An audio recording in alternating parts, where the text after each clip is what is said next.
Now, Britain believes some of America's working chemical weapons to be illegal.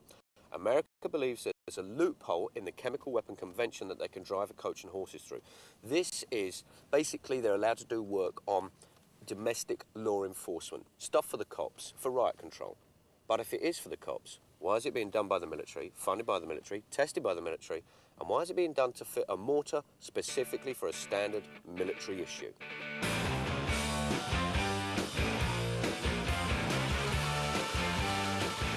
And it's not just the chemical stuff.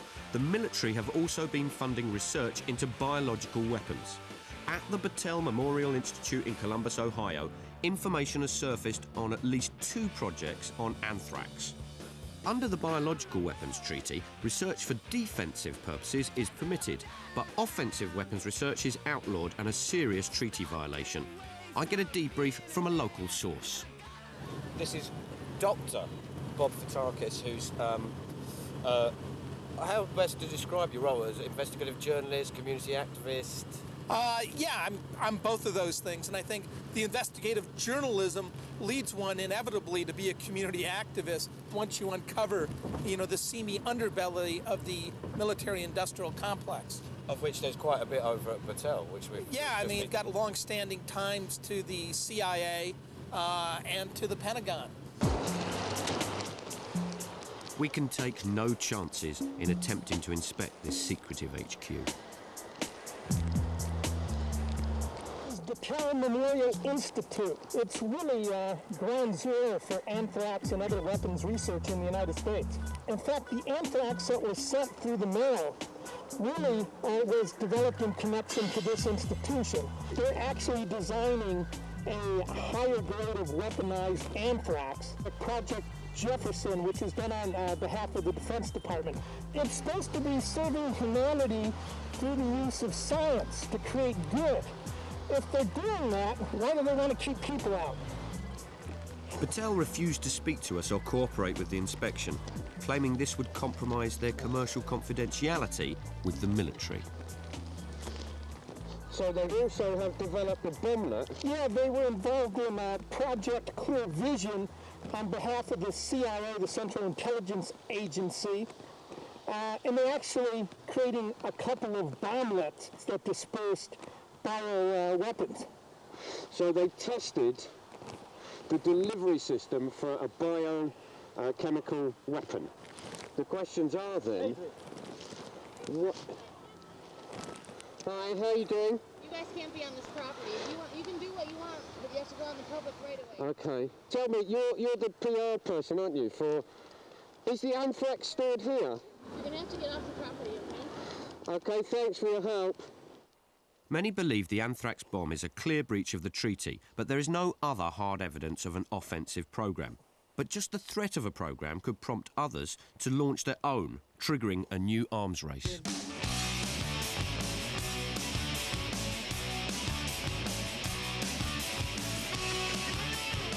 Philadelphia, Pennsylvania, home to the Monell Chemical Center.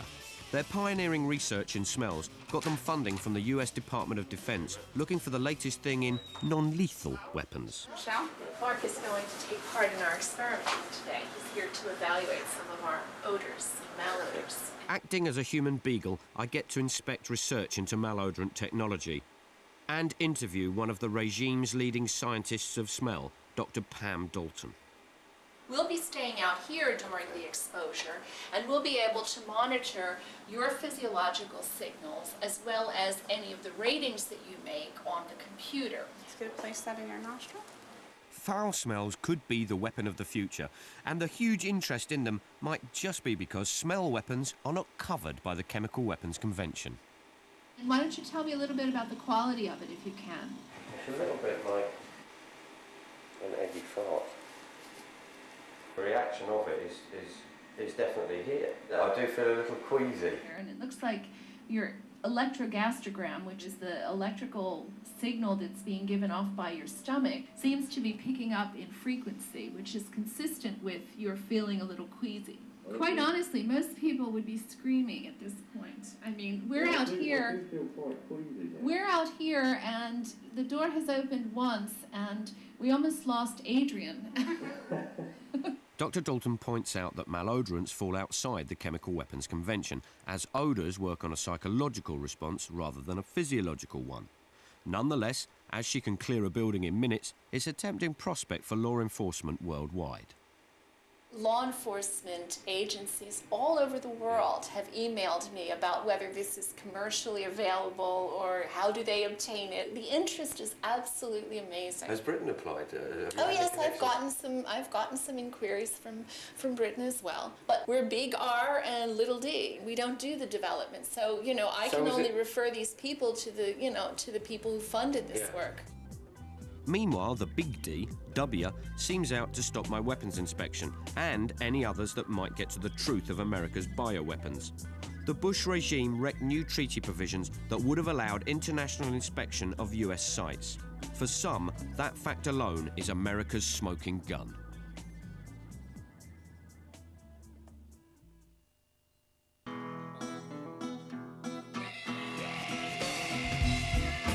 Back in the UK, we're not the only group seeking to make the government accountable for its weapons of mass destruction. Citizens' inspections have been going on for, Citizens' inspections have been going on for some time. It's actually something that people have been doing for a while.